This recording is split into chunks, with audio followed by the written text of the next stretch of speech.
Hello, new and faithful listeners, and welcome to Remainders, the podcast dedicated to exploring the wonder and joy that is the movies. The old, the new, the remembered, and the ones that are sometimes forgotten. As we record this episode, it is February 19th, 2024. Today, we're talking about a film that took audiences in 1994 on a ride that was only rivaled by the car chase O.J. Simpson took them on that year. Speed, starring Keanu Reeves, Sandra Bullock, Dennis Hopper, and a long list of great surprise actors, including Jeff, I can fit into any role you throw at me, Daniels. My name is Darren Varel, and joining me is the man that likely wants to cover the John Wick series on the next episode to keep the Keanu going, Patrick McIntyre. What's up, bud? How's it going? I'm very excited to talk about Speed with you. I'm so happy you chose this.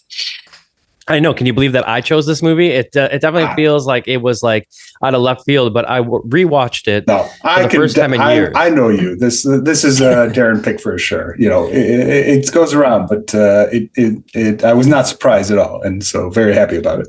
Well, that's good. You know, it kind of did surprise me, like how much I loved the new Top Gun Maverick. You know, like these action movies never would have really been something that I loved, and even this movie, I kind of didn't really care too much when it came out. I mean, I liked it; it was fine and everything. Okay. Yeah, I mean, it was fine. It was good. There's nothing bad about this movie, but I kind of appreciate it more watching it here in 2025 for some reason. Like it just kind of blew my mind how much I loved it. So yeah, I'm excited to talk about it too.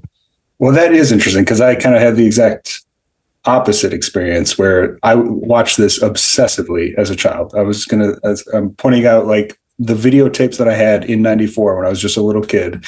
A couple of them were on rotation, Jurassic Park, obviously, and Speed was absolutely one that I rewatched for probably a good 18 months straight. And this was probably the first time in several years that I've seen it. So it's we kind of got the opposite thing going on because, yeah, this is a pivotal one from my childhood for sure. I mean, except for the fact that it is the first time in several years that you've seen it. That's the same for me. Yeah, and I never had the VHS tape. I definitely had that Jurassic Park VHS tape, you know. I thought you were going to say you had the laser disc of Speed, but maybe not. So. No laser. I never got into laser disc, thank God, because I don't have those sitting in an attic somewhere either, like my DVD collection. But yeah, I know that that was a sought after film on any media. You know, you just needed to have it. Everybody needed to have it in their home. And yeah, I and this rewatch. So Max put it back up, like, and it was like in the top 10 films. And I was like, one night I was like, you know, I'm just going to sit here and kind of paint or whatever I was doing. Because a lot of times I just put on something in the background that I don't care about. And I thought Speed is perfect for that. I haven't seen it in a while. I don't really care about movie. It. Yeah, for sure. But it didn't end up being that. I just like put everything down and just retired for the night because I was so glued into it. And yeah, I was also, like I said at the beginning, surprised at some of the actors that came through that I didn't remember that were in, like Alan Ruck is in it, you know? Yeah. And an amazing role. I mean, we'll get into all of it. I'm sure audiences out there's not many people who haven't seen this film, but for people who haven't, it's a really, really big adrenaline rush blockbuster from the year 1994. And Keanu Reeves, it's like he has arrived in this film. And many ways, I guess Sandra Bullock too, both of them. And there's a lot of amazing, I think, they just work really well on screen together. That's a big part of the win of this film. A great bad guy in Dennis Hopper, and just a story that is so insanely crazy that it works on all levels. And I don't know how they filmed this, because also watching it in the lens of a guy who lives in LA now and seeing how they shut down these highways and everything, it's like, wow, how did they make this film? And to end the film, you know, in front of the Chinese theater there, like, you gotta pull a lot of strings to get stuff like that filmed around here because it's so congested. So yeah, it's like the blockbuster that you could watch over and over and just enjoy it. Man, the 90s were killing it with stuff like that. Titanic, you know, Jurassic Park, like you mentioned, so many others. Face Off.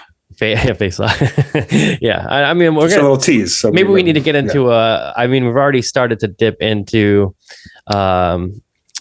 what's his name? Yeah, well, let's stick on Dennis Hopper for a second, because you've been gushing about Dennis Hopper for a few months now, and so that's also the reason why I wasn't surprised that you picked this one. So what kind of was prompting the Dennis Hopper love lately? So was it this one basically, or was it? Wait, say that again.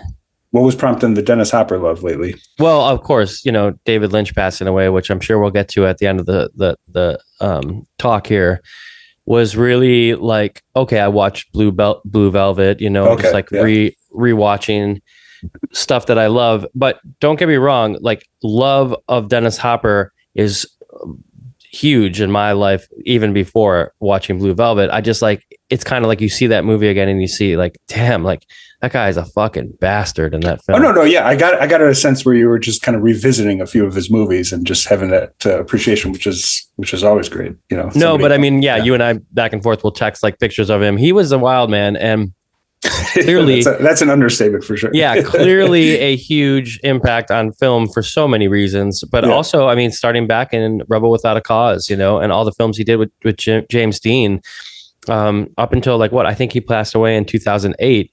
And I mentioned like we should watch Land of the Dead for this, like just did not kind of give a fuck his entire career and went through a lot personally. There's a great documentary about him out.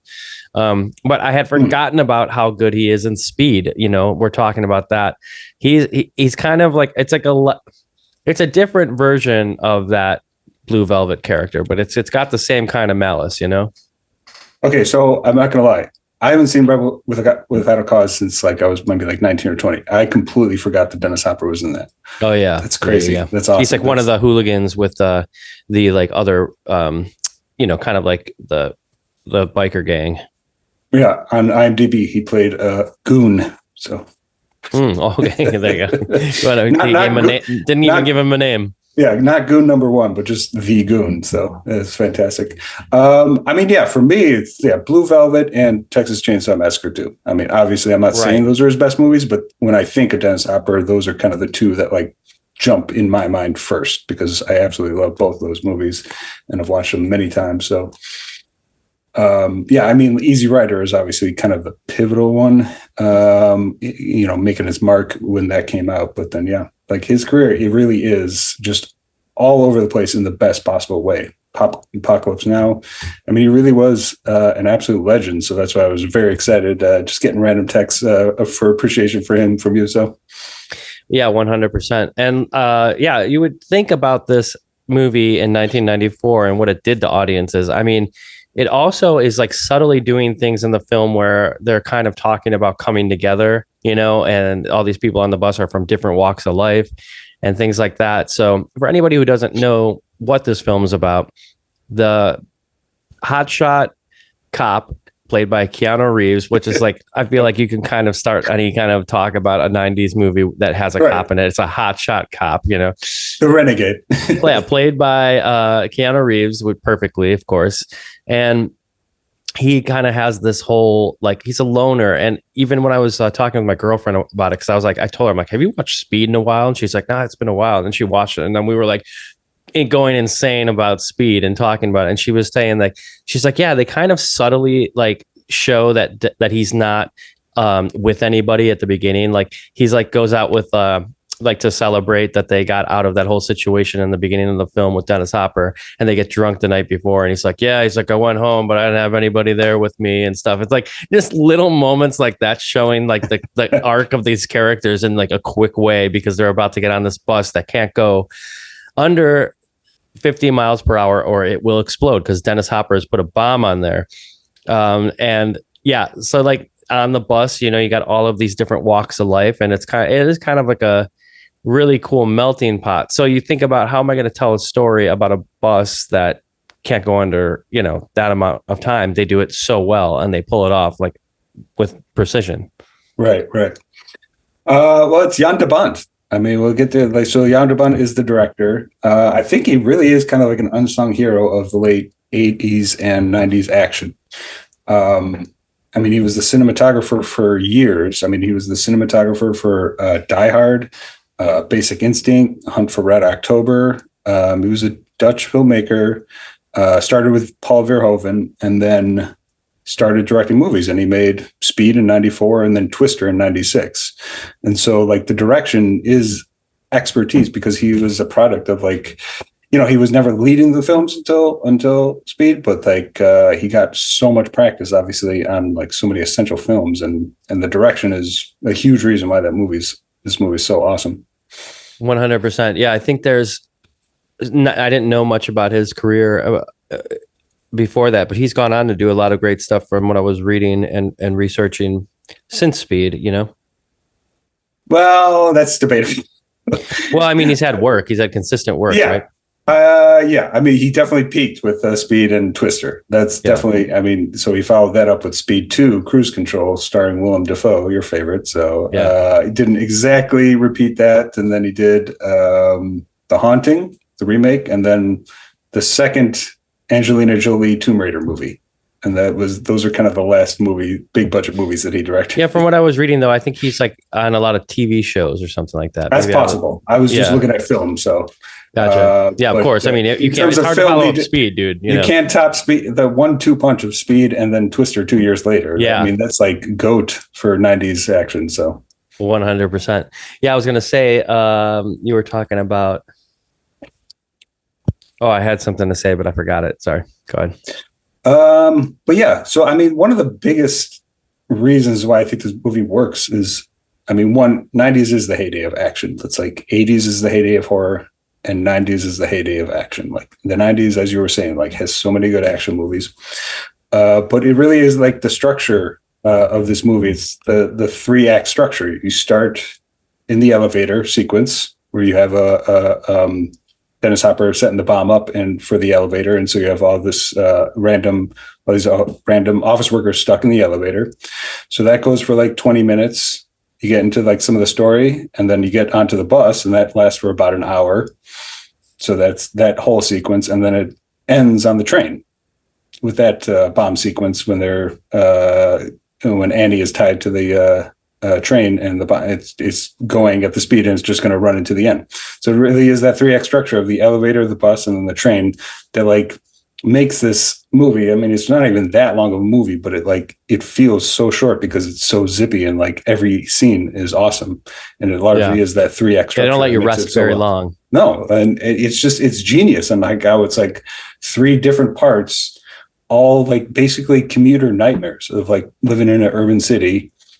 I mean, in LA, most people are. I guess it's a little different in LA. Not everybody's on a bus or a train every day, but in a city, most people are in an elevator, a bus, and a train on the same day often. So yeah, it's relatable the way they say exactly. It's almost kind of like a yuppie nightmare cousin, where it's like it's just the average person just living their life gets attacked by somebody. So cans. They were just cans. I was going to say favorite scenes of all time. Baby carriage scene is crazy. I still remember how effective that was the first time I was seeing it, but then like I said, rewatching the movie and like seeing like my sister react to that scene, or I still remember when my mom was she wasn't really watching the movie. She was kind of passing by, and she saw that scene. And I still remember her reaction the first time seeing it, because it's like so effective and terrible until you see like what's happening. Yeah. So. And not that I think anybody hasn't seen this film that's listening to this, but if you haven't, the bus ends up like, you're like, okay, what can go wrong? Okay, cool. They can't go under, but you're worrying in your head about traffic and different stuff like that. And like, lo and behold, they run over like a woman that is not the woman, but she has a baby stroller, and they totally pulverize the stroller. And it's genius, because the audience is like, she just killed a fucking baby. Yeah. And then you see all the cans go up in the air, and then you get this great Keanu moment where he's like, cans. They were just cans. It sets it up good. She's just like slowly pushing the carriage. She looks like she's pregnant again. And I mean, yeah, it's very effective. So totally. Yeah, I mean, so maybe that's a good part. What is the most implausible action sequence in this movie? Like, you mean that it couldn't probably happen? You mean like there was just like sure, yeah, over the top? What's the dumbest? And I use dumbest lovingly. Like, what's the dumbest part of this movie? So honestly, I'm gonna flip it on you. I don't know. Like, I have my answer for sure. So. Okay, because I was gonna say, like, a lot of it's not like Home Alone unbelievable, It's not like that's that over the top, but there are, of course, over the top like stuff. I think like even the way Dennis Hopper reaches his demise is kind of, I don't know. I guess it's unbelievable, but Yeah, no, I guess I'm asking it more through the lens of an action movie. Like which action sequence is ridiculous, but still works super well. Well, go. I'm flipping it on you. I can't think. It's the jump. It's the 50-foot jump on the unfinished highway for sure, which is just so stupid that they include it, and you're like, yeah, that's how a bus would just jump over a cliff instead of just going straight down into the gorge. True. Yeah. And then there's okay. So that leads me to think about the train on the underground is going to all of a sudden jump tracks if you like make it speed up, and it's going to like go to the way you want by just like really like pushing the pedal to the metal on that. I think that's a little unbelievable. Yeah. I mean, I guess I don't quite understand the physics of that one. That one, it doesn't even make sense to me because it's like, so I guess I'm not thinking about it in that way, but yeah, I'm sticking with the jump. You watch, I mean, again, the train goes up when it's not down. Like it's so great. And again, I'm using that as a way of like why this movie kicks ass, not critiquing. Totally. I mean, audiences fucking loved it. It didn't matter, you know. Yeah. Suspension of disbelief or suspension of belief. I can't remember, but either way, belief in Keanu. Yeah. So it was forever, you know. So he was sorry, can I cut you off for a second? Yeah, no, I remember what I was going to say earlier. What do you got? About Speed 2. So yes, we must continue the Speed 2 conversation. Yeah. So I watched something with Keanu, and there was like a question from like an audience member or something. Maybe you know about this. They were like, "Hey, you got to say why you didn't do Speed 2, because clearly it's Jason Patric, right, from Lost Boys." Yep. And he's like,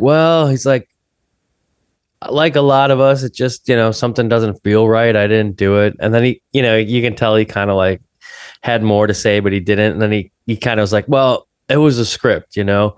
He's like, Speed is like, you know, the first one's on a bus and you can't go under 50 miles per hour. The next one's on a cruise liner. You know, it's called Speed and you're on a cruise liner. He's like, there was just a lot of holes in the story. And I was like, man, that takes a lot of balls for a guy who just had his biggest hit, his biggest break in Hollywood, where he's a superstar, to say no to the sequel when everybody loves you like in that role and wants you to do it. Yeah, well, I think both things could be true. He's definitely right about it being a weak script, or at least the former incarnation. But at the same time, it's like he got the juice from this movie. Like everybody loved him. Everybody already loved Keanu, but this was probably like his like biggest like financial success. And so he had more options than ever, probably. So, well, sure. Yeah. I mean, yeah, I get that too, but yeah.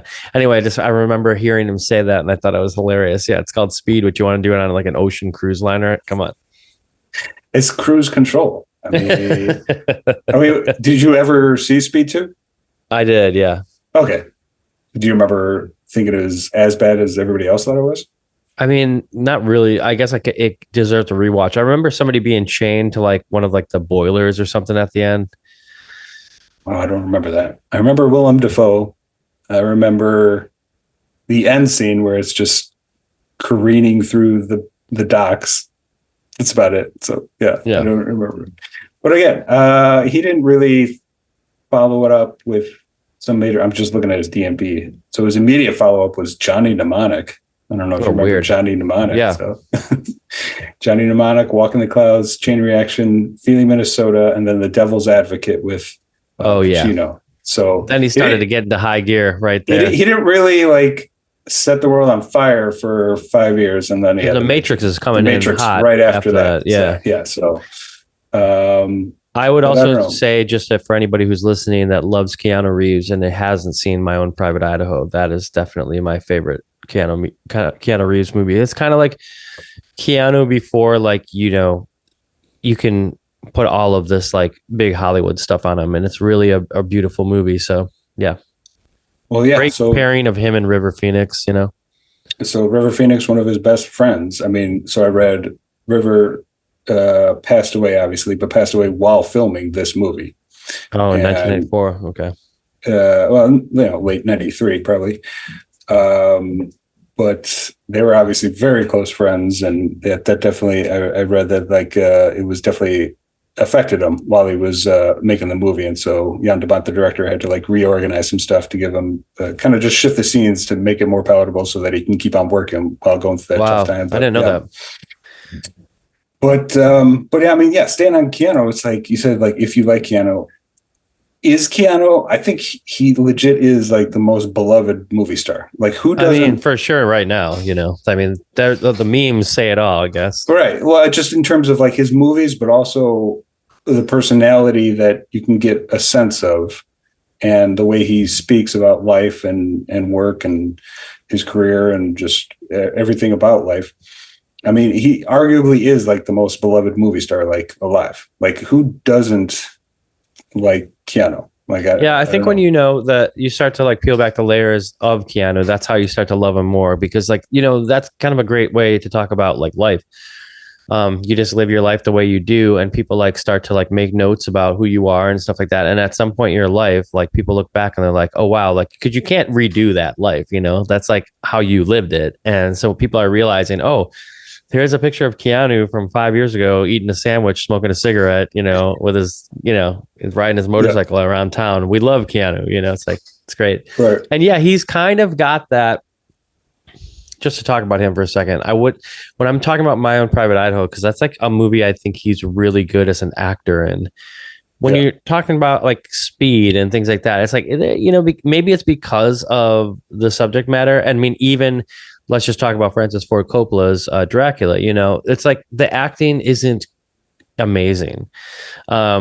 It's fine and it gets the job done, but like throwing Keanu in like a period piece, like where he has to be Jonathan Harker and has to speak in an accent, isn't necessarily like a great casting, if you ask me. But that's the one he's gotten the shit the most for it. So probably, I think, So, but even Speed, it works. But for that, it works for it. It's because like he's supposed to be a little like kind of tongue in cheek, like this character of this cop who's like, I don't know.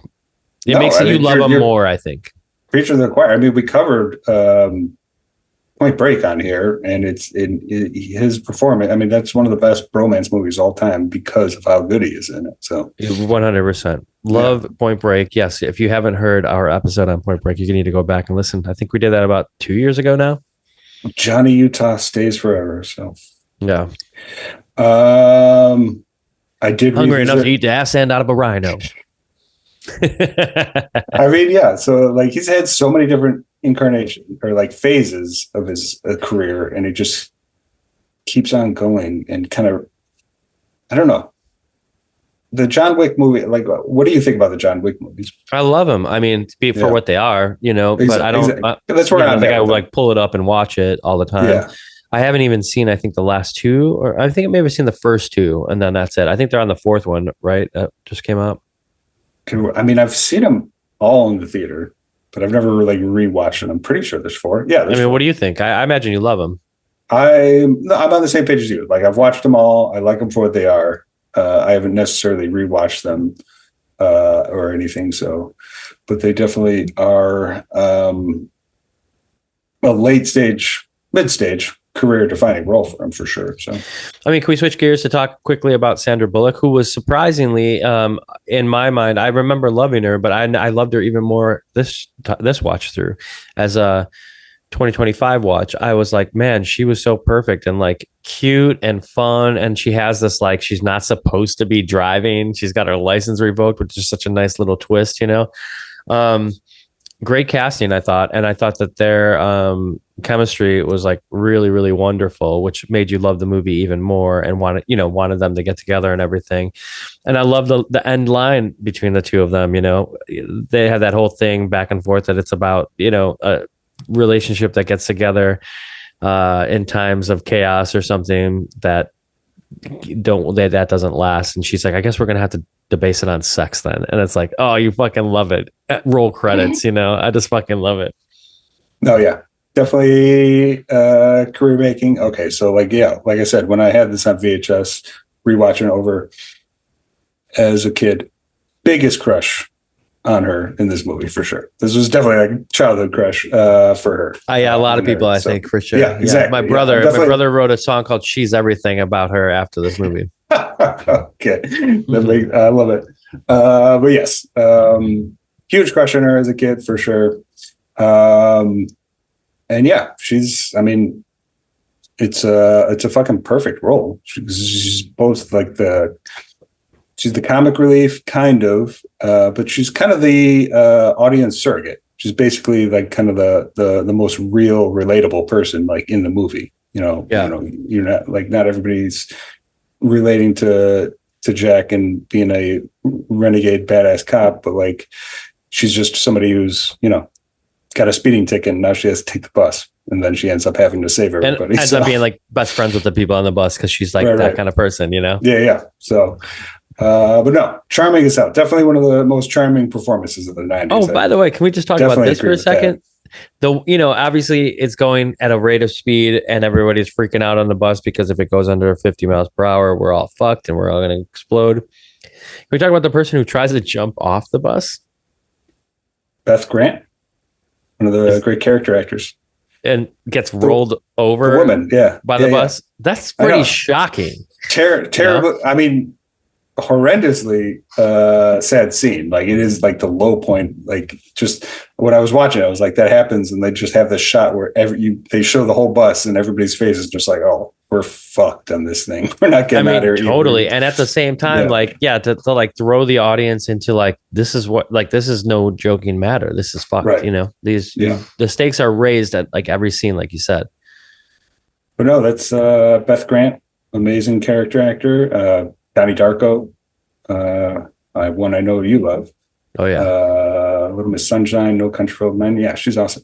Yeah, she's also kind of the audience surrogate. A lot of people would, at the end of the day, probably would just jump off the bus instead of actually believing that they were going to get through it. So I don't know. I mean, 50 miles per hour is pretty fucking fast. True. But once but there's a bomb on the bus. Well, I'd rather explode, Why are we even talking about the way we would rather demise on the bus? Yeah. Hopefully Keanu saves the day and that's for speed. These are important questions for what you would do in this tough fucking situation, So in case, it's 100%. Also good, like if it ever does happen to one of us. His immediacy when he finds out, that's like one of the best parts of the movie for me. They think they're out of this and they're like, okay, cool. We're having this party for Jeff Daniels. And hey, this guy almost fucked up a whole elevator thing in the beginning. I love what you said about that being 3 acts. That is something I didn't think about. And I definitely think it adds to why the movie's so successful. Because as soon as he gets that phone call after he gets out of the coffee place and he, finds out that Dennis Hopper is alive and he didn't blow up in the beginning, it's like on to the second act, and he's like running to the bus because it explodes. And he like realizes Keanu's pretty great in that scene because he realizes he can't get on and he's like, oh, fucking just keeps on exploding more, And he's like runs to danger, which is why we love him. It's like, okay, there's this bus going over here and he knows like he's got to get on it. And you just see him running full speed to like figure this out and be like the cop that everybody needs to save the day. Yeah. Oh, totally. Maybe going to Jeff Daniels for a second. Yeah, of course. The best, like, I'm fucked face in the history of cinema for sure. Like oh my God, dude. And he's talked about this because it's so timeless, but like, he has? Oh yeah. He's talked about like I've seen it in interviews where it's like the performance that he tried to give or like was expected to give or like, we're like, all right, I have to convey that I'm fucked and like without really reacting. And so like when he, if you don't quite remember, it's like when Jeff Daniels, they discover where Dennis Hopper's place is. He infiltrates it with the SWAT team, basically just a bomb there, sees the red light, and it just cuts to his face. And it's just the most subtle, like, again, I'm fucked. I'm dead in this scene. in 2 seconds, but he's not really reacting to it. It's just the slight tick in his like jawline, and it is just the realization of death. It's just such a fucking awesome, simple, and yet incredibly complex. I'm sure very tough to do as an actor, way to convey that. But oh my god, so good. Yeah, I would imagine, that scene, if it was in real life, when you like the moment you find out, it's pretty perfectly conveyed, and just like the way he doesn't have to say anything, right? Well, and again, the decision to be like, I can't even like try to like turn and warn anybody or run away. He's just like, no, we're all done. That's it. Yeah. So good. Same year as Dumb and Dumber, which also starred Jeff Daniels playing unbelievable, man. Same, I love it when also we talk about playing Harry. Also playing Harry. That's what I said at the beginning. Like, I can fit into any fucking role Jeff Daniels. Because like you see him in this at the beginning, and you're like, wait, he's being paired opposite Keanu Reeves as like the fucking badass cops. What? Yeah. Right. Especially watching it these many years later, and like the success he's had is like that. And then every other success he's had. I mean, the TV shows and shit he's done, and like also is working a lot of the Woody Allen stuff. It's like, damn, man, what the fuck? No, I mean, staying on Dumb and Dumber. Dumb and Dumber was absolutely my favorite comedy when I was a kid, and I just rewatched it over the break. Still, probably my top 2 comedies of all time, and it's because of their 2 performances. And he's actually got a great story about being cast in Dumb and Dumber, because he had previously not done really any comedy. He was pretty much purely drama, kind of flirting with slightly comedic stuff, something like Something Wild or something, or the Woody Allen stuff, but like never like straight up comedy. And so like he got cast the Farrelly Brothers with Jim Carrey, and the first like week of his filming was all scenes without Jim Carrey. And so and he slowly realized, I'm still auditioning for this role. They're basically still like making sure I can do this and that I'm right for the role. And then he obviously was by far the best pick for the role, but like he didn't know any of that at the time until just slowly realizing it. So just like it, and in hindsight, it is like, like that is kind of surprising looking at his past career. Like he's the one they chose to pair up with Jim Carrey for that movie, but like it obviously was absolutely the best choice, and that movie is a classic because of it. For sure. But Jeff Daniels, absolute legend. So Jeff Daniels in this, and then Alan Ruck, as that like guy you just like want to throw off the bus. What did he like hits on Sandra Bullock kind of at the beginning there, doesn't he? No, he's just being a touristy kind of numbnuts. Well, that's kind of the fun part of it. That's his perfect. I mean, this is sandwiched right in between Ferris Bueller and then Succession. So, that's we can say Speed was in between. Like there's a decade of the one thing that I would say about probably 2 decades of time that goes in between that, huh? That's true. Yeah. There's something that he says, he's like, I've never been to the airport before, or something like that, when they like have to go into the airport. I'm like, everybody in LA is like laughing, because it's like that's the whole joke about LAX is like nobody wants to go to the damn airport. No. He says he has been to the airport. And then the guy looks at him like the one place he's been. Yeah, exactly. As a tourist, he's like, we're at the airport again. It's basically him being in like kind of like in shock. He's like, we're at the airport. I already seen the airport. And the guy just like rolls his eyes like, all right, this guy's losing it. Totally. Amazing scene. Ortiz. It's so good. Talked about Hopper. I guess we didn't really go down the Dennis Hopper highway, though. So we talked about Sandra Bullock and how great she is. I mean, she obviously went on and still is a powerhouse in Hollywood today. Dennis Hopper didn't really need this role. I think at that time he was already a legend, and probably picking up stuff where he wanted to, what he thought was fun or whatever. I mean, that's what I've always kind of gotten from Dennis Hopper, is that he's always just chosen the shit that he was interested in. Totally. Yeah, there's a few, like I think Wim Wenders, one Wim Wenders film that I saw of his, and the name escapes me right now.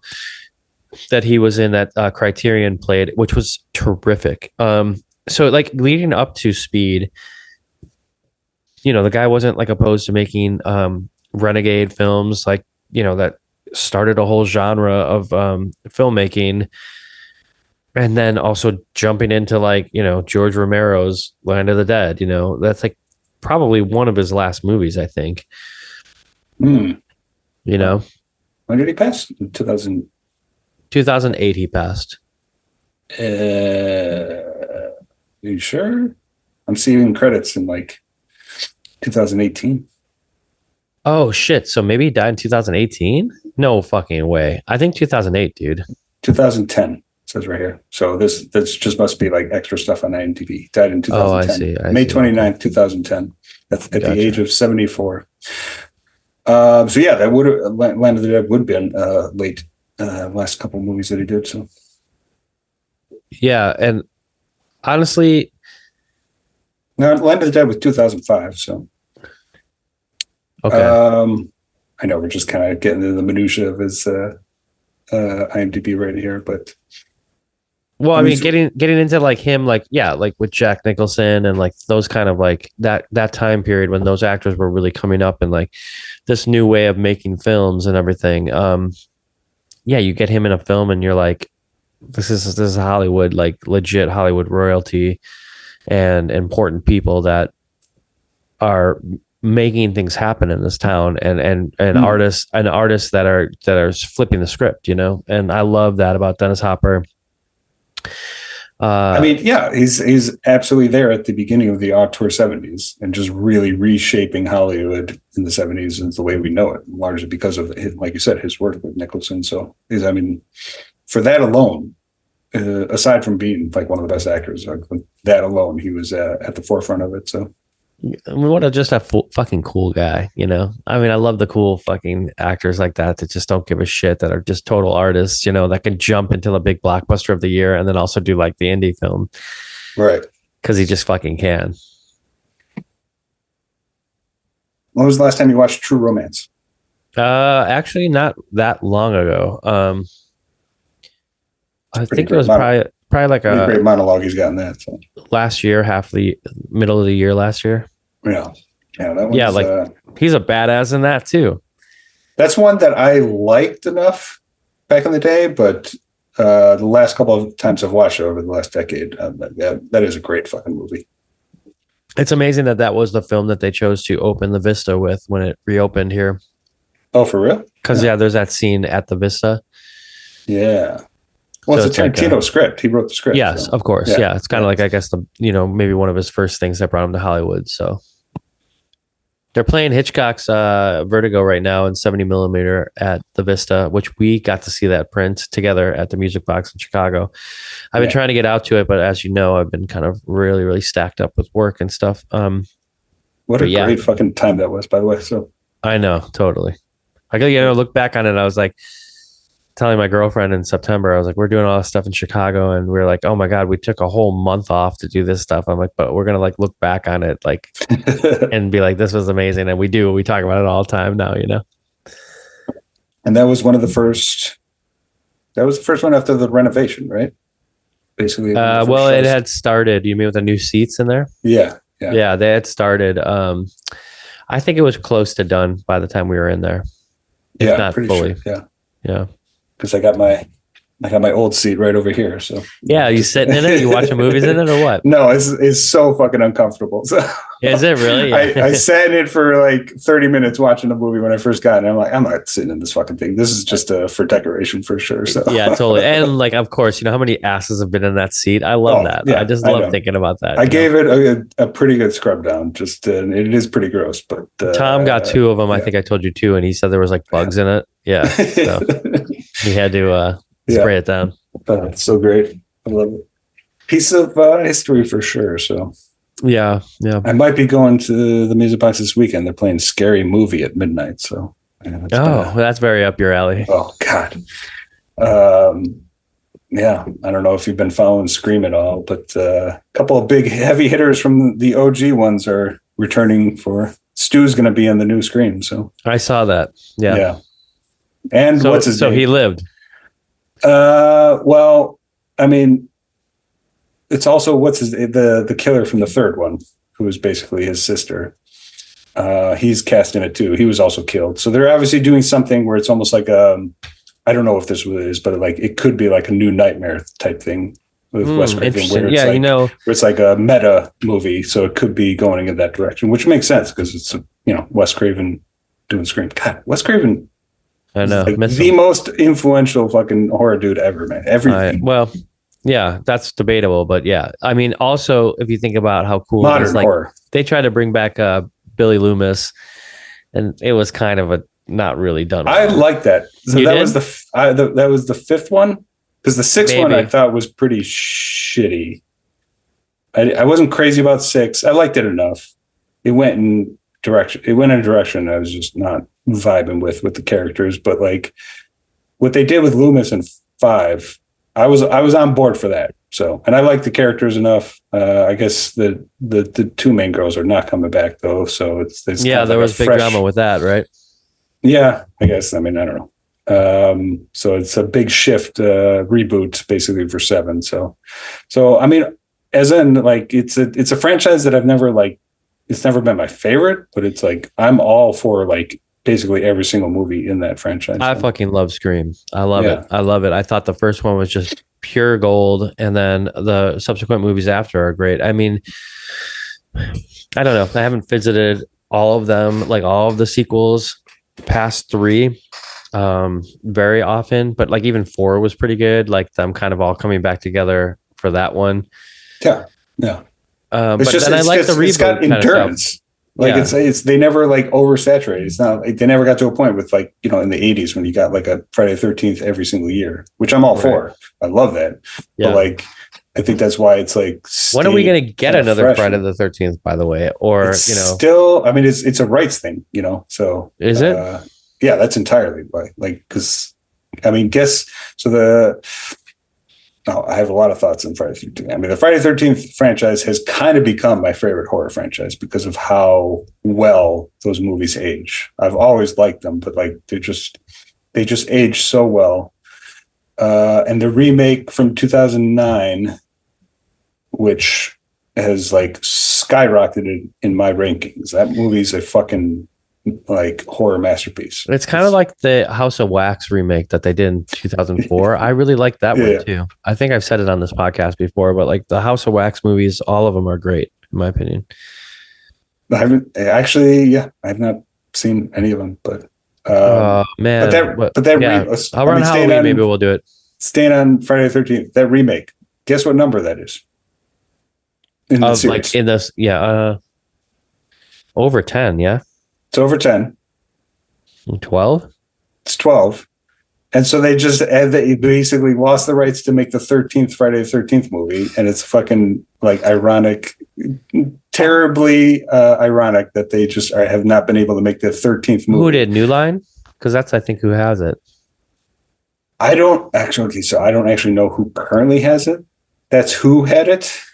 If they do still have it, that's possible. But again, with the rights with movies, because it goes back to the original writer, the original producers, and it's just never been resolved. And so that's why they haven't gotten to it. But I think there is a TV show coming out though. So I know there was a Scream too, actually, and I know there's been progression. So it will happen someday. But like I think there's which I'm not really that excited. It's one of those like pre-shows where it's like a young Pamela Voorhees when she's a young mother.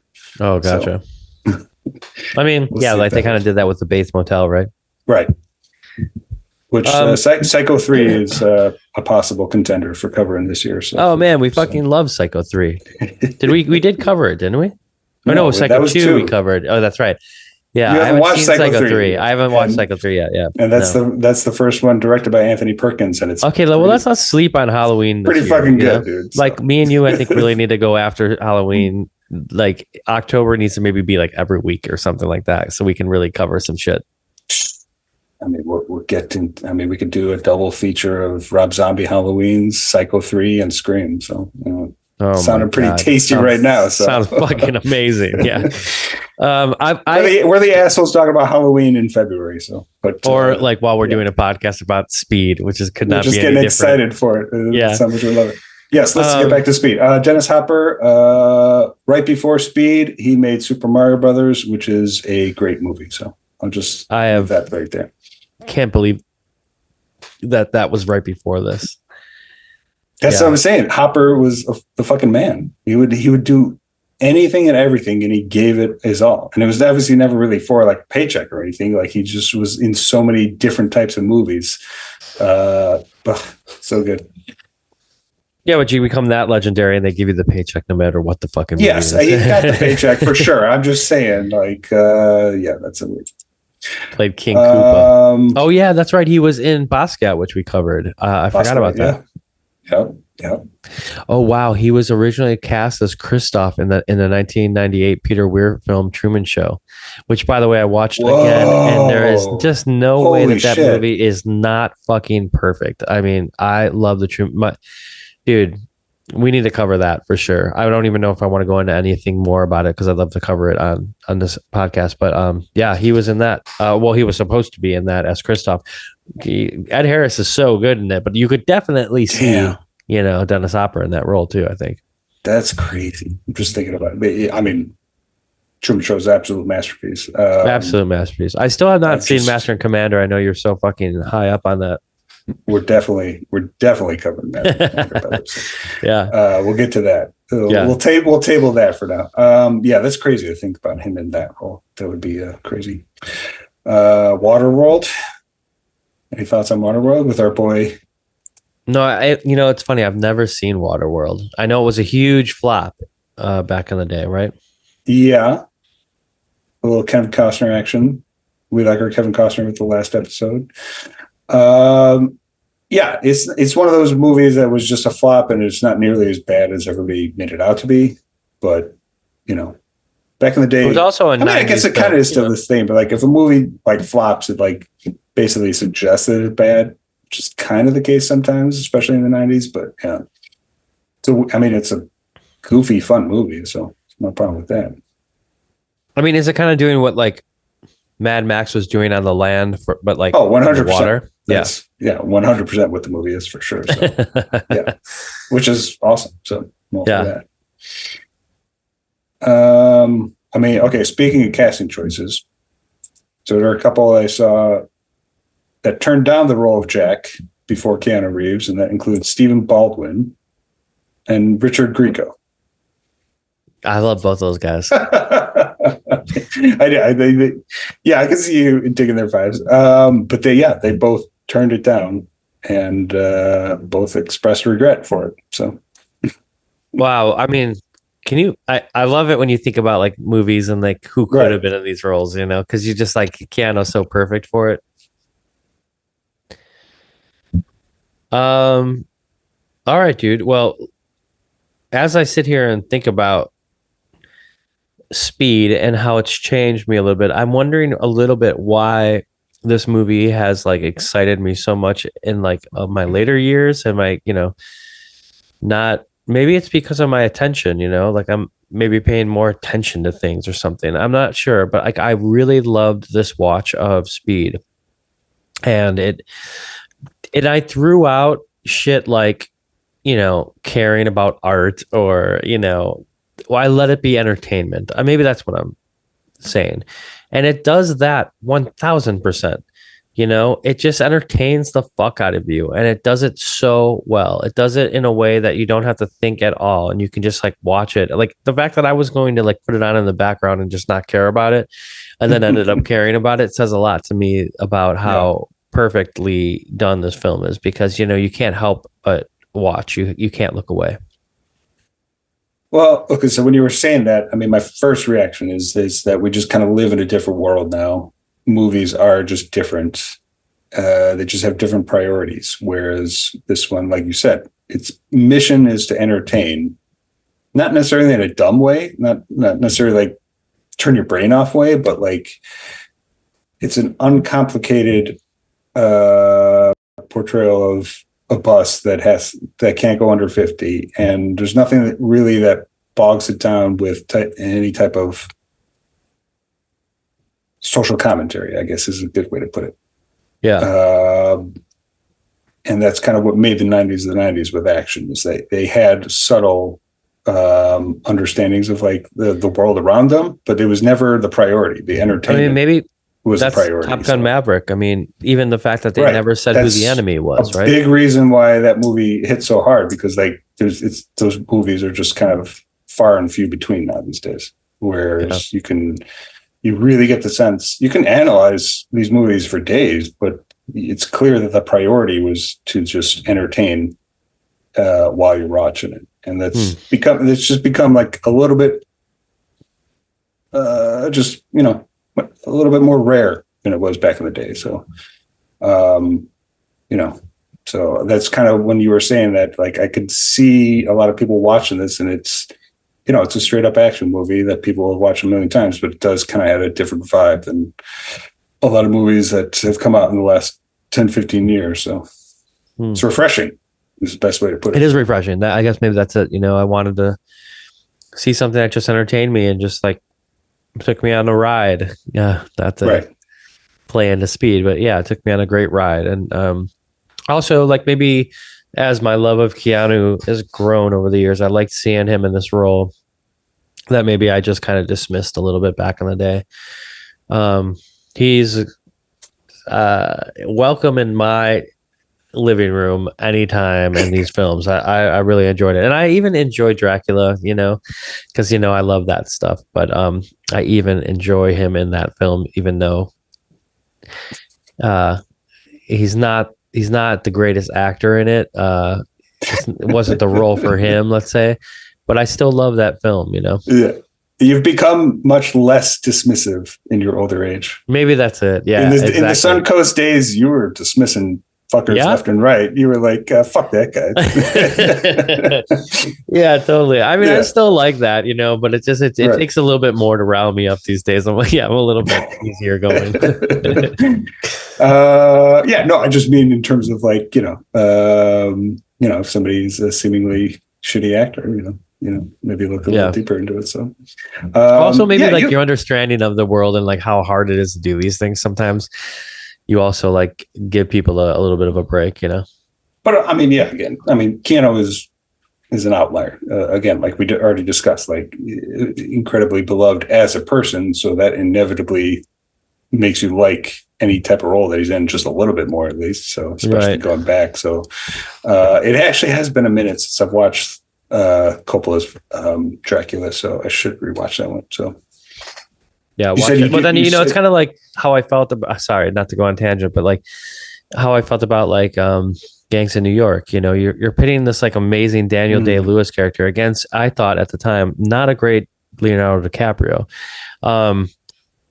as rivals. Okay, so like that's why I thought Gangs didn't really connect a ton for me, because I wasn't sold on DiCaprio back then like everybody else was. I am now 1000%, but also I was kind of, you know, the powerhouses that you have to put together, they kind of have to work, you know, they kind of have to play well together. So, and you got Gary Oldman in Dracula, and then you got Jonathan Harker played by fucking Keanu Reeves. There's no question. It's like,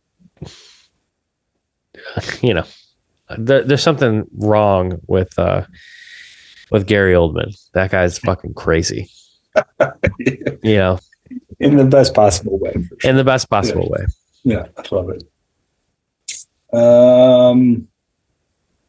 I sent you all the lines from Speed that sound like a TLB or Scissors song. I love that so much. Because, you took notes for it.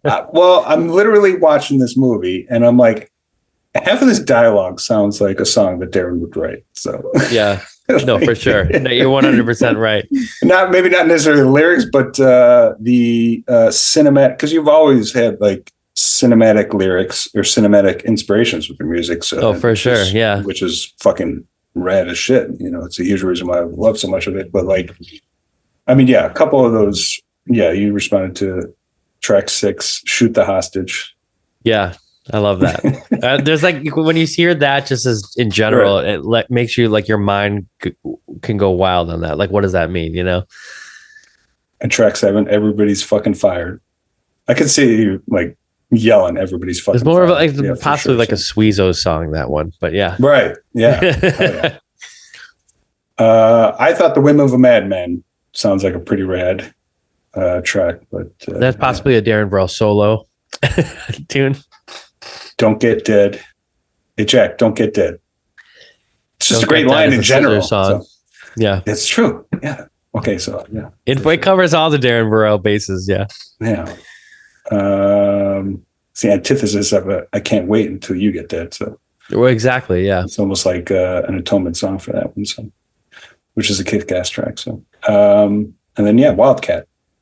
It sounds like a acoustic possible version or something. Wildcat. It's kind of a obsolete vernacular. Wow. How the hell did he see?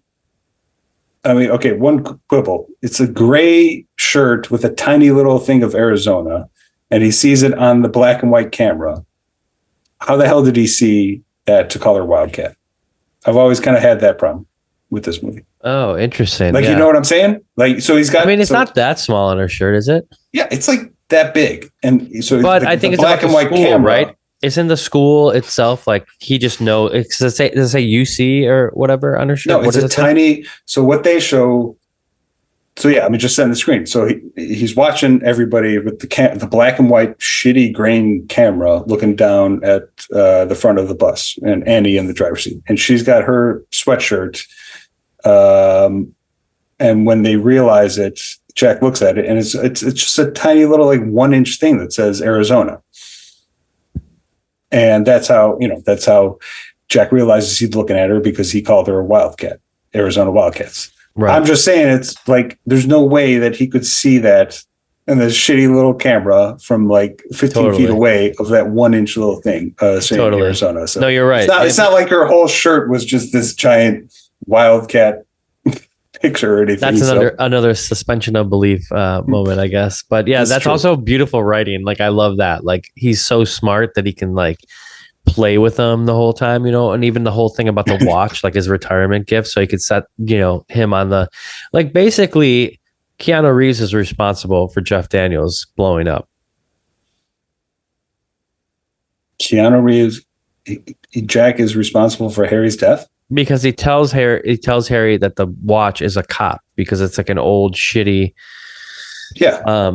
And like Dennis Hopper knows he's going to tell him that, and they're going to find out that he's a cop, and they're going to find out where his residence is, and that's when he's going to blow them up to just be even more fucking diabolical. So really, Jack putting that in there and being like, telling him that this watch is like pretty much a retirement gift or whatever, is like telling Jeff Daniels, I see what you're saying. Setting him on a course to like get exploded. Ew. Okay. I guess that's more of a philosophical question. Yeah. You're right. Them discovering that and his true identity and then getting to the house obviously went nowhere, but to blame that on Jack, I don't know if you can blame that on him though. So no, but I think that there's a little bit of that. Like, he's got to feel guilty about it, Oh. Well, of course he feels guilty. That's definitely true. I thought you were actually saying, like, if it wasn't for Jack, no, be alive. So okay, yeah, never mind. Yeah, could give him that tidbit of information, sent him down that road in that path. Well, that's definitely true. It's the only moment he loses his fucking cool throughout the whole movie, which is actually, I mean, that's like such a huge scene. It's like Jack is like, Keanu is like smooth motherfucker the whole movie, and then he loses it in that which moment. Is a great bond between him and Sandra Bullock, because then she has to calm him down and be like, everybody like needs you to be cool and chill, Right. Too good. Anything else that was standing out to you? No, I think we're good on this rewatch. Man. Anything else? What? On this rewatch?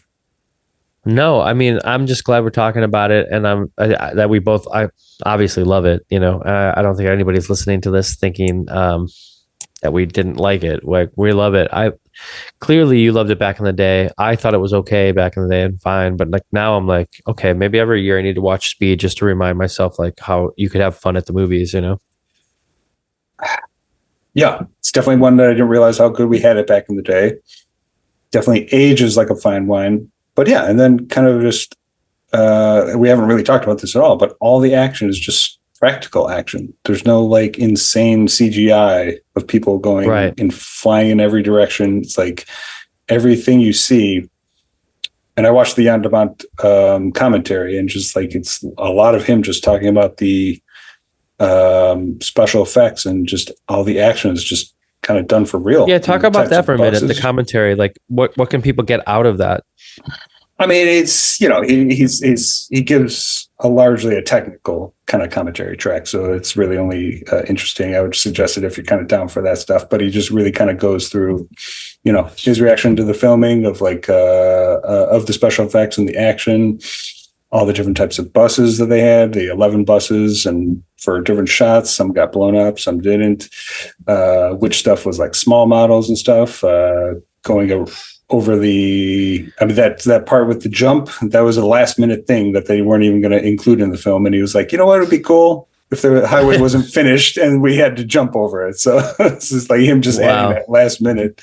It's pretty hilarious, which is kind of makes sense why it's the dumbest part, because you're just like, all right, we're just going to tack this on to make it a little bit more silly. So he also, I mean, did he talk about the plane exploding? That's like a nice little like nugget that, you know, okay, we're done with this act. Let's end it with a big, you know, plane explosion. Oh, the end of when they finally get off the bus? Yeah, because like that thing has got to be like, that must have been like the most expensive shot of the whole thing. Yeah. I don't remember exactly what he said about it, but yeah, I think it was just a standard explosion. Blowing up a full plane. Beautiful music while they're sliding down the cart and end up making out a little bit. So cinematic history, that's what I call it. So cinematic history, Speed, highly recommended. Maybe not so much Speed 2. Keanu on top of his fucking game, off his ass. Sandra Bullock off her ass. Fucking Dennis Hopper off his ass. Alan Ruck off his ass. I mean, everybody is on top of it in this. So check it out. I've already seen the airport. I've already seen the airport. Okay, well, you're going back.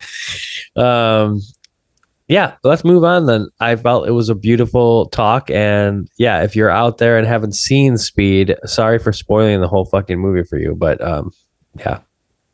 If you haven't watched Speed, get on it. We spoiled nothing. There's no diminishment from anything we've said here that's going to ruin the movie for you. It'll only enhance it. So go watch Speed right now. Well said. Yeah, it's been cold as shit in Chicago. It's not nice in LA like the last couple of months. We've had it so easy over there. So yeah, well, not really. It's been a crazy time to start the year for a lot of reasons, but I think you're safe. That's all that matters. Well, we're safe. That's right.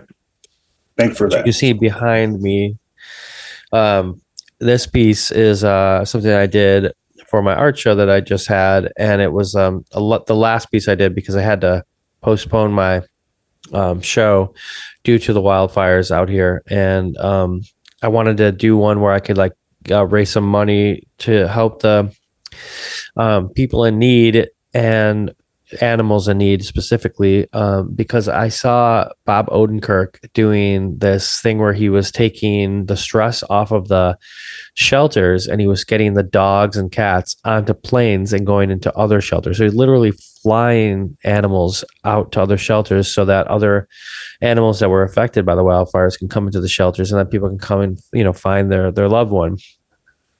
And as you know, with me, and I know you're a cat lover as well, that really spoke to me. We lost our kitties last year and we think about them all the time. And as my girlfriend always says, we try to like pay tribute to them as much as we can. So I just thought it was a great way for me to do the art show and to give back a little bit.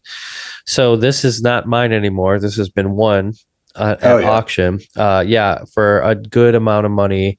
And I think it's over $500 that I'm able to donate to Best Friends Society here in Los Angeles. That's that same organization that has, worked with Bob Odenkirk. And I don't know if what sparked that is that my girlfriend was telling me about that whole thing that Bob Odenkirk was doing. And then we were driving and saw Bob Odenkirk walking his dog. And she like did this like spur of the moment thing where she just couldn't help it. Like we love Bob Odenkirk. Everybody does. Yeah. I think I've talked about it during like the strikes. We saw him like out there with his like, sign, and he had like workers gloves on, and you just love this guy. So we're, in our car, she rolls down the window and says, "Bob, I love what you're doing with the dogs." And he turns around and he has a mask on, but we just knew it was Bob Odenkirk, and he's got a Cubs hat on, which is so fucking great. And he's like, "I'm just doing what I can." And then turns around and continues to walk his dog. And I was like, well, what can I do? So then I painted this picture and got the little kitty in the firefighters thing, got the California flag here. And I just thought it was a nice little final piece for the show. So yeah, we get to donate all that money, and I love that I'm able to do that. And the people that donated, thank you so much. I'm waiting for it to clear, and then I can go and bring it to the shelter. That's so fucking kick-ass, dude. Love to hear it. Love to hear you're safe for one, but then it's awesome that the show went well. Any other highlights from the show you wanted to talk about? I'm sorry. So on the other side of the country, so. No, yeah, of course. The first art show, if you can't tell, I'm still really fucking tired. I mean, it put a lot of work into that thing. So much to do to get it started.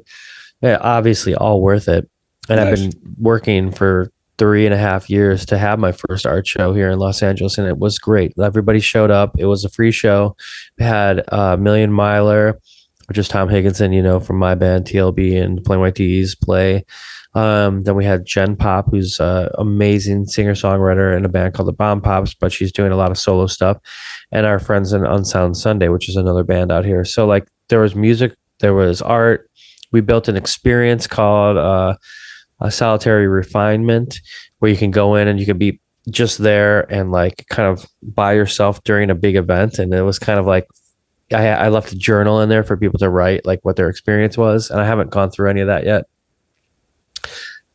But that is over now, and I'm on to the next stuff in my life. And yeah, it's a lot of work, man. I'm like kind of in a daze. It was beautiful though. So thanks for asking. Yeah, I could definitely see you taking a day of rest and then already looking forward to the next project. So yeah. Well, it's like, when you're doing this and you're trying to do it yourself, there's like, you got to cut the reels and you got to do the social stuff. And that's like on top of all the business stuff you got to do to buy the stuff to make the place look great. And, toilet paper, even, you don't even think about that. But like people need stuff that they're going to be attending the event. We had to hire bartenders. We hired, the security at the door. I got event insurance, all of these things that you just don't really realize. You're like, oh, quick, let's throw a party, but you got to really like, it doesn't just come for free. You got to do the legwork to make it really a good experience for people. And anyway, long story short, I think we did. And I'd love to do it again because I think it was really successful. Yeah, bring that shit to Chicago, man. Get your ass over here. Hell yeah. And, that's another thing for all of you out there that like don't know. So when you do a show like this, it's kind of like a fraternity in art. Everybody's kind of like, you can get into my little, Mean Girls club. That's kind of like Mean Girls, it's like you can sit with me. It's like that in art, just like it is in anything else. Like people they pick and choose who they want to be on their team. And when you do an art show like this, like you can just kind of, there's no limits, and like nobody takes 50% of your sales, so that's like another thing that I was really hoping people would, see if you want to support an artist, buy it from them directly, because nobody else is, and not that there's anything wrong with galleries, but when you do something like this, 100% of the proceeds go to you, and that covers, of course, all the things that you spend to make it happen. So love to hear it, dude. I know all the pictures I saw looked really kick ass, and like I said, I saw that one painting that you put up for auction, and so good. Well, thanks for supporting me. I see some of my paintings in the back there that you have. So oh yeah, this is my most recent one, the Wednesday Addams. I had to get that. I mean, this is Addams Family Values. I think is one of the best comedies of the 90s. Speaking of comedies. No, totally. I mean, as an ensemble comedy, like every single performance in that movie is a fucking A+. It is an absolute classic. So I feel like that's kind of what Rob Zombie was trying to do with the Munsters, because both of those shows, like the Addams Family and the Munsters, they both have like that like kitschy like kind of comedy part of it. Unfortunately, I think Rob Zombie really missed the mark on the Munsters, but yeah. Yeah, I only saw a little bit of it. It was all right. Yeah. But Adam's Family Values, would not mind covering that one because, again, some of the best comedic performances of the 90s for sure. So Totally. So yes, when I saw this, I was like, I gotta have that one. So Okay, let's pivot to one more thing that we need to discuss, and that's David Lynch passing away. Man, it's like what kind of like you don't know what you got until it's gone kind of thing, you know. Not that I didn't appreciate David Lynch, but I wasn't like as big of a fan as you are, you know. And I've been watching lately the documentaries, you know, David Lynch 1, David Lynch 2, and then there's David Lynch The Art Life, which I think came out in 2017. yeah, And that it's one's like, good. I saw that at the Music Box during their retrospective, which they are repeating that retrospective now next month. So in honor of him. So that's awesome.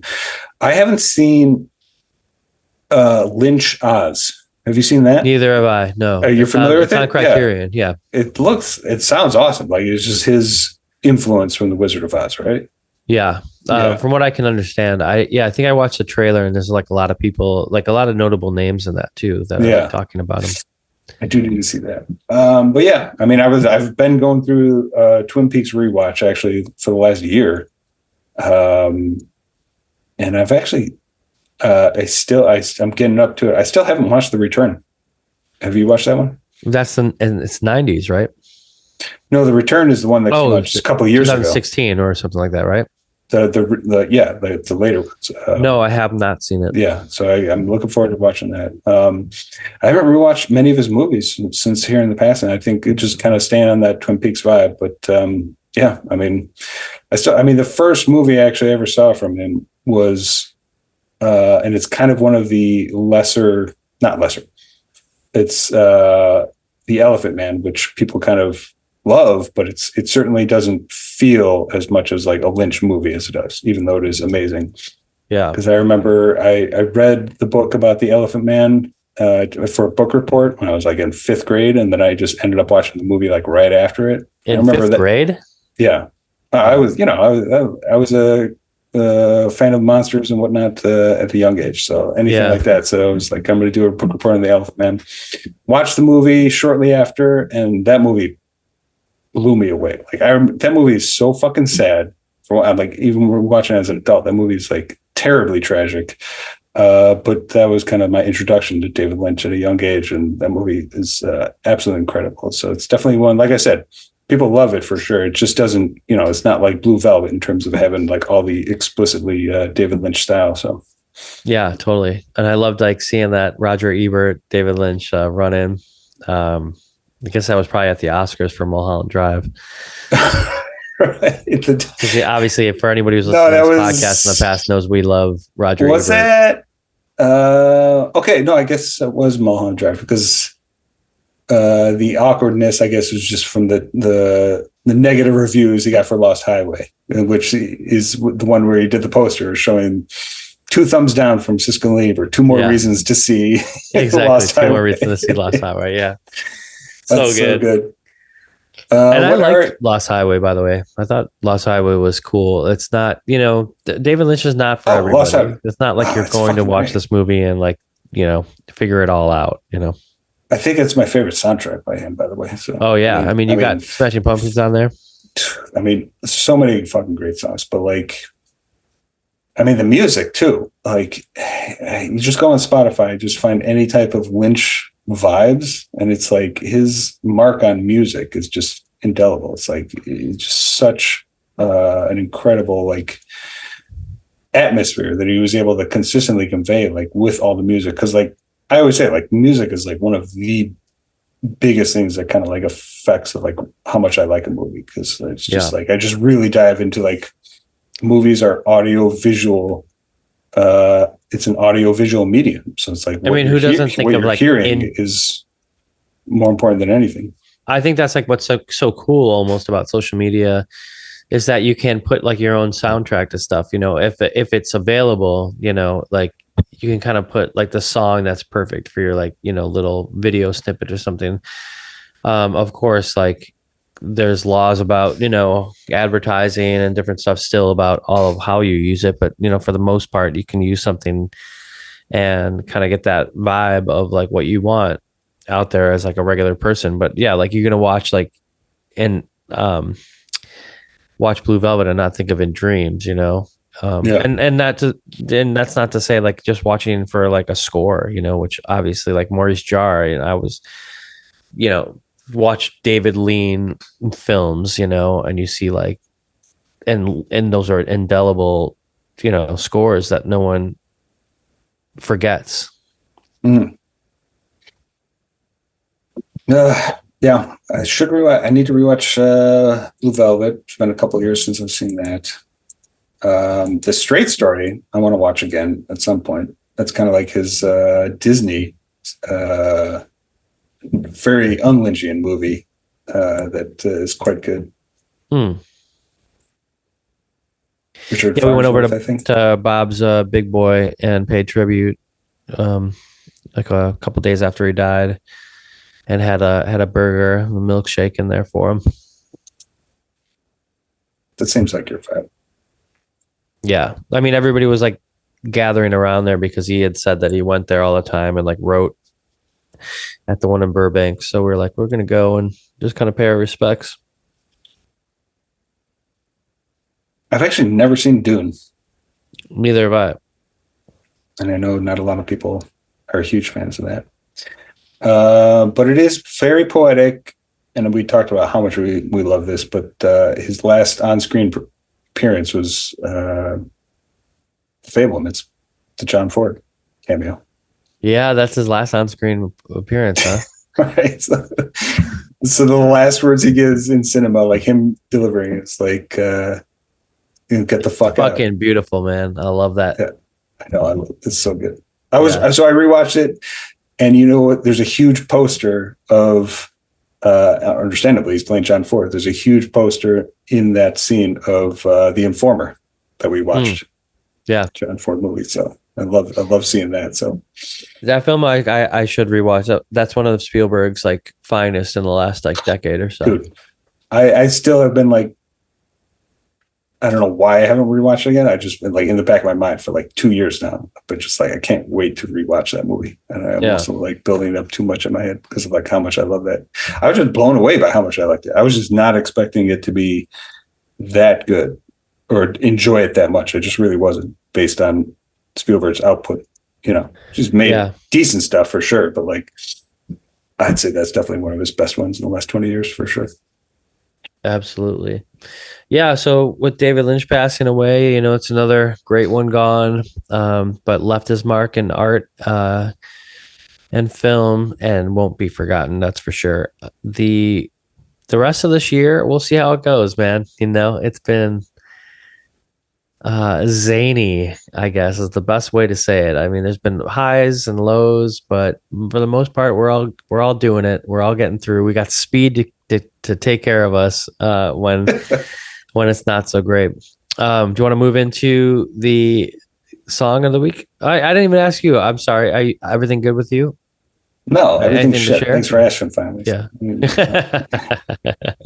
No, I've just been hibernating. It was fucking negative 25 degrees yesterday here in Chicago. Jeez. So like, I'm not doing close to polar vortex. I've been fine going outside for what I need to do, but like I've just been enjoying the hibernation life in the last couple of months. So yeah, a lot of good movies. I've watched a lot of fucking movies the last couple of months. Like I was looking at my movies, good books. I was honestly looking at my letterbox and log for the last 2 months. And yeah, man, I've been cranking them out. I actually wrote down my favorite movies that I've watched over the last couple of months. Dead Calm with Sam Neill and oh my God, my mind's going blank now. Isn't that the movie where like that like wire comes and like on the ship and it splits like everybody in half? No. Oh, that's like a horror movie. That's like a horror movie that I. Yeah, you are thinking of the opening scene to Ghost Ship. Oh, Ghost Ship. That's what it is. Okay, Dead Calm is like Nicole Kidman, right? Nicole Kidman. That's what I'm thinking of. I had never seen this fucking movie before, and it was a masterpiece. It's Sam Neill and Nicole Kidman. They go on a boat, and then they get hijacked by a crazy Billy Zane. Awesome. And this is 89, so this is like a young Billy Zane. This is like, you know, basically the same year that he's in Back to the Future Part 2. Wow.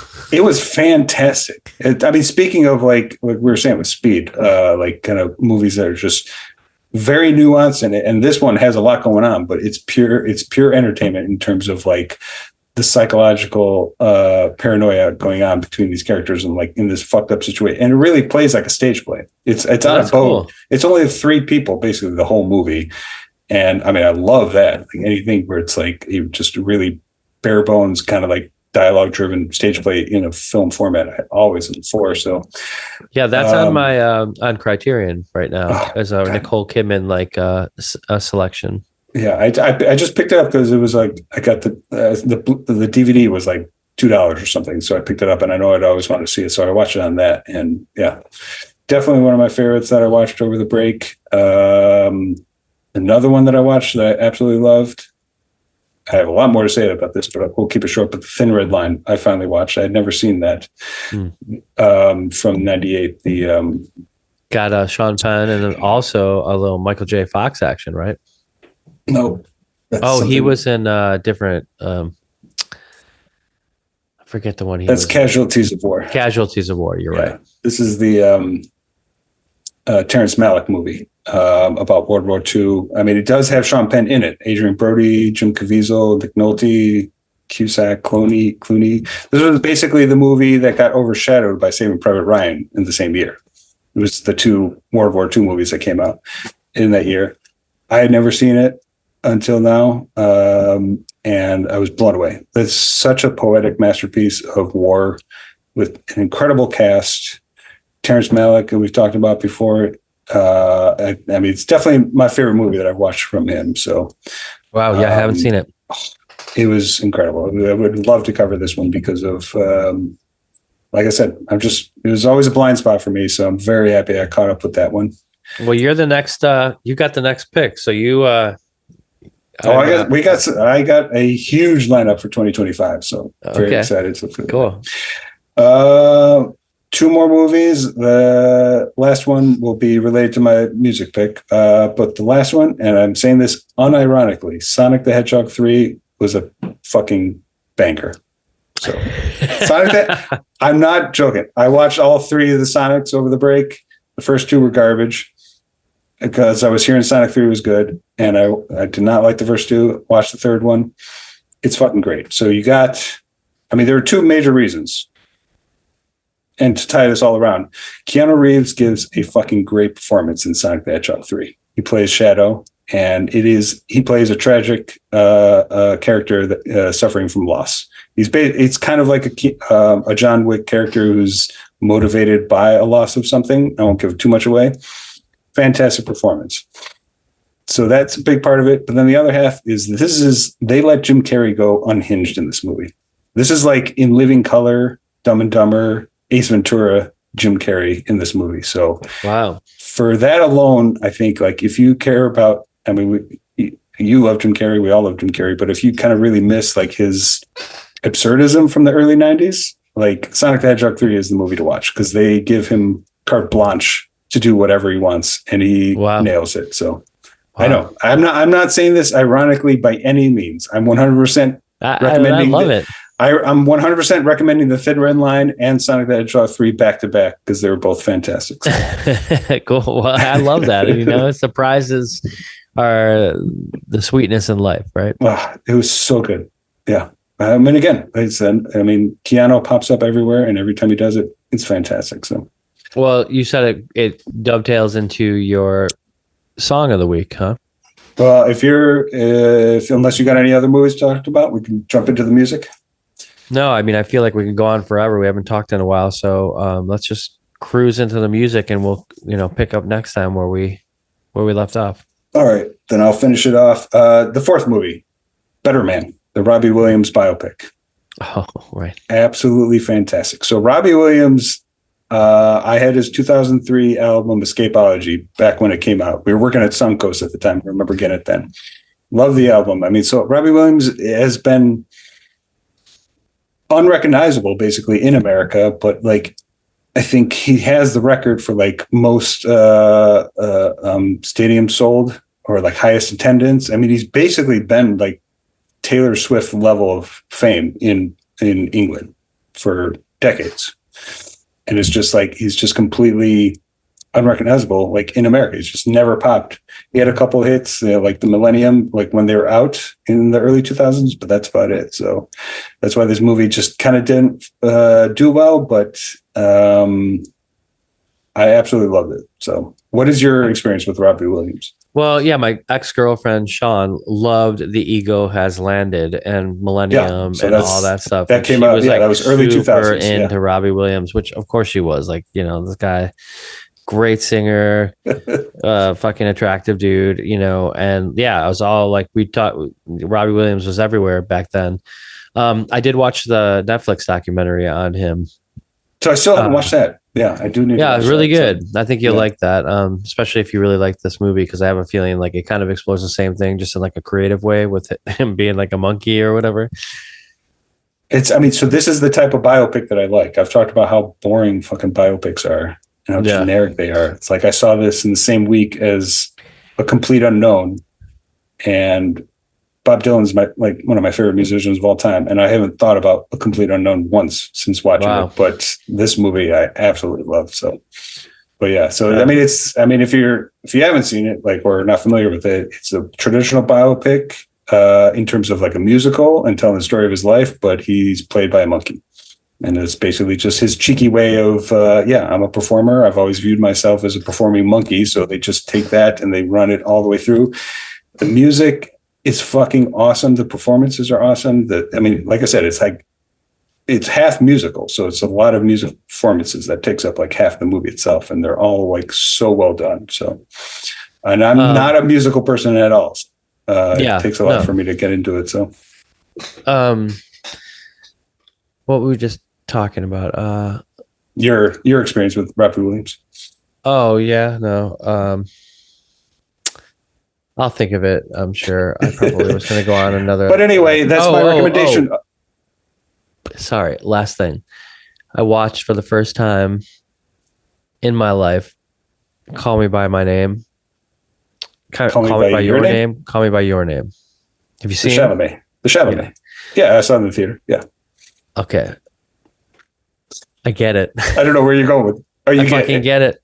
I get the Chalamet love. I mean, oh man, was that a fucking great film? I mean, I don't know why I waited so long to see that film, but I've been thinking about it for days, like, for weeks. Okay. And, okay. So anything that I had about Chalamet, I never thought he was bad, but anything, why does everybody give a shit about this guy? Whatever. It was right there in that film. That's why. So career done forever. He's going to kill it. But yeah, I'm not super into seeing Complete Unknown. I don't really love Bob Dylan like you do. And, but James Mangold, we've covered a bunch with a lot of his stuff. That's why I was most excited to see it. But at the same time, it's like, I like Walk the Line, but it is also still a generic biopic. So, Yeah. But it's a Hollywood movie. Right. So that's, again, why I love Better Man so much, that it really turns it onto its head, and it's like it does something. And staying with Bob Dylan, it's like the I'm Not There, the Todd Haynes movie, where it's all the different people who play Bob Dylan. You got the Richard Gere, the Kate Blanchett, the Heath Ledger. That's like a biopic that I love. Like, we already had like a fantastic biopic of him with that. So, we don't have to get too much on that, but that's all to say. I love Better Man, and I'll get to my song pick. Sorry, you were still talking about Chalamet though. So no. I just wanted to say I loved it, and he's good. He's I saw somebody point out how years ago Chalamet was kind of expected to be kind of like a Johnny Depp person. And Robert Pattinson was kind of expected to be almost like a Leonardo DiCaprio kind of movie star going. And what we've seen is basically the exact opposite, where it's like Chalamet has kind of become, not the mainstream, but he's definitely worked with a little bit more traditional movies and has gotten kind of that level of fame, whereas Robert Pattinson is doing nothing but Like indie films and all the weirdo flicks. I'm super excited for Mickey 17, the new Bong Joon-ho film that he's in. It's looking fantastic. So hell yeah. I just that always kind of stuck with me. It's like, yeah, that is actually a good assessment of like the decisions you make as an actor have a huge effect impact on your career, of course. Yeah. I'm just thinking of like what if we had like Leonardo DiCaprio playing Jack Sparrow or vice versa and whatnot. Yeah, totally. Yeah, that's not happening in my opinion. But then you also have Call Me by Your Name or whatever, like you talking about the soundtrack with Sufjan Stevens. Oh yeah. Which is really beautiful, which makes the film also at that last scene where the credits are rolling and he's like, it's from like the perspective of inside the fireplace, and he's just got this like amazing scene where he's like crying throughout the whole thing. Fucking beautiful movie, man. Goddamn. Yeah. Balls to set the camera on him for 10 minutes. So yeah, totally. And like people in the background setting up for dinner and stuff. It's like, I don't know, that movie felt like, just like real. Oh yeah. I remember loving it. Army Hammer. What's that? Army. Yeah. He's got his own demons he's got his own podcast though. And I've been checking out him on social media. It seems like people are loving it. Well, I mean, we don't have to get into Army Hammer talk, but I fucking love Lone Ranger. So I know you do. I gotta see that stuff. So fucking good. Oh, it's fucking fantastic. All right, I'm finishing my Better Man talk. So that's all to say. My song pick of the week is Me and My Monkey by Robbie Williams. So Me and My Monkey, it's not related to the monkey that he's playing in the movie. It's from Escapology, his 2003 album. It's a 8-minute song about him and his monkey going on a Vegas trip, and his monkey is just his cocaine addiction. That's basically the subtle, not so subtle metaphor for the whole song, where it's just him and his monkey. They go to Vegas for the weekend. It's his obsession with gambling, hookers, fighting, and it basically turns into a spaghetti western of a song with mariachi horns in the chorus. And it's pretty easily my favorite Robbie Williams song of all time, because it's definitely not like a lot of his other stuff. It's not a traditional structure of a pop song with this one, but it fucking kicks ass. Like I said, Escapology was always my favorite album of his, and it is songs like this that kind of made it my favorite, because it was pop, but he definitely had his own style. And this was kind of like him being early in his career, being like, this is really ridiculous what I do, so I'm going to just have fun with it. And that's kind of like what has always kind of been his defining trait as like a pop star. So Me and My Monkey, I'm excited to hear your reaction, because like I said, it does have a spaghetti western vibe. It would fit on something like Viva if it was a little bit more pop or something. So interesting. Very excited to hear what you think about that. But yeah, totally. It's definitely, and again, it's like he's been popping a little bit more, and more Americans kind of discovering him. This would be like a good song to check out, just to see the versatility, and not like every pop song is the same with him. So cool. Yeah, I think a lot of the Netflix documentary leading into this new movie probably has to do with that. People discovering him again. Oh, totally. Yeah. But that song, and again, just Better Man in general. If you get a chance to watch the movie, it's fantastic. So cool. All right, added it to the playlist. If you're out here and you haven't checked it out yet, on Spotify we have a Remainders jukebox, and it's got all of the song picks that we've put on there since we started this podcast. And yeah, it's got it's a pretty eclectic group of songs. You just hit shuffle on that thing. It's such a great time. Yeah. So because it's long enough now where like you really can just hit shuffle and you'll hear songs that I haven't heard for a minute. There was a couple that, on your picks that, so good. It's such a good default jukebox playlist for us now. So I love it too. I'll do that sometimes. Like I said, I'm on a walk, and all of a sudden, this like deep black metal tune will come on. I'm like, holy shit, man, this is fucking amazing. All right, so my song pick has to do with a band that I've loved forever, and I've actually added a song on our playlist before, but I think it's apropos because they just announced their final 25 years of being a band, their final tour, and it was really a shock to me. But because they're like road warriors. Then they just like, you can expect them to have a new record pretty much every year, every other year. And it's always really good. They do things for fans that like nobody does. They, you know, I think they have the highest performing Indiegogo, Patreon, whatever it's called, for their band of all time. Like, you know, getting money, crowdfunding for any band of all time. And they just know how to do it. They have all these like really creative ways to connect fans. They play at the Stanley Hotel because of the whole, you know, connection to The Shining every, I think it's every January after the new year. And I just decided that they're going to not play anymore. And I do have a friend that plays in the band that we met at one of their cave shows. They would put cave shows on. So the band I'm talking about is Murder by Death. And my sister Jacqueline introduced me to them in like 2006 for the song called Brother. That was amazing. And that's not my pick right now. They released a record after a record that song's on called Red of Tooth and Claw, and every song on it is amazing. And talk about like spaghetti westerns and stuff like that. This, like, it's got like a lot of that vibe. It's got like I always explain to people, like, it sounds like the Civil War. And that's like an interesting way to say it, but I've never really known how to explain it. And this record was like the soundtrack of so many things. We'd go on tour with the Scissors and we would go like, you know, through Tennessee, and I'd see like all these like Civil War towns, and I'd have in my headphones like this record, and I would always be like, damn, like this is such a fucking good band. So up my alley for some reason. And that's funny because I'm the guy who's like, I don't really love Westerns, you know, but like there's just some vibe to it. There's just a feeling. So the song I'm picking is called Coming Home, which is the title track of Red of Tooth and Claw. And it's got like so much good imagery in the lyrics, like turning brick walls into doors, I'm coming home. It's like, it's about this guy like that just is like, just this insane badass. And he's just like,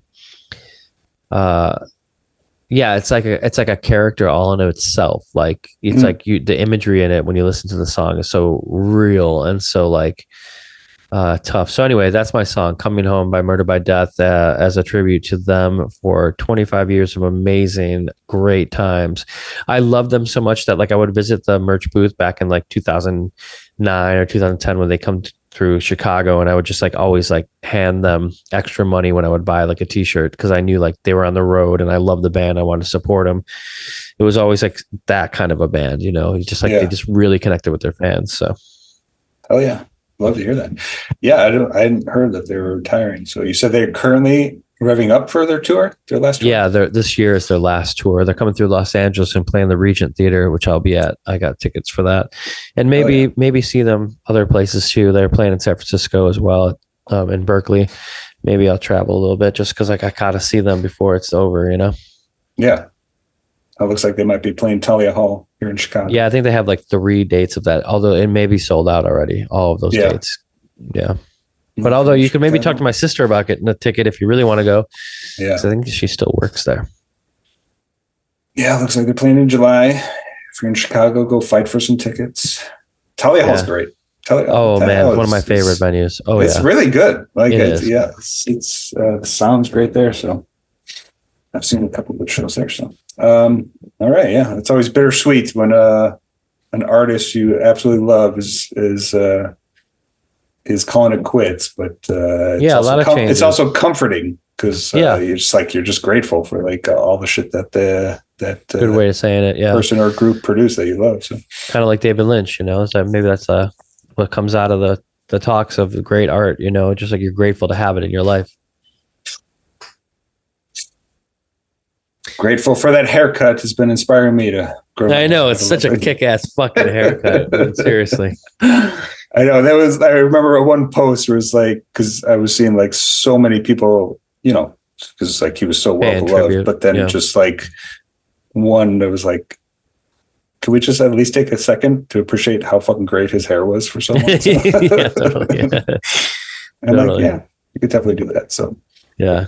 All right, yeah, we got a couple kick-ass Western tinge songs here to take us through the weekend, and yeah, I think that was a good kickoff to 25. Yeah. Hard to top Speed, but I think we're going to keep on trying to top it. So we apologize to anybody that has been a faithful listener for taking some time. It's been like we mentioned a little bit, it's been a little bit of a crazy year. So now we're back on track, and we'll see you in 2 weeks. Been great talking with you, Pat, about Speed.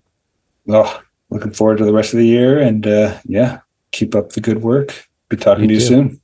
All right. Sounds good. Talk to you later, guys. See you, brother. Bye.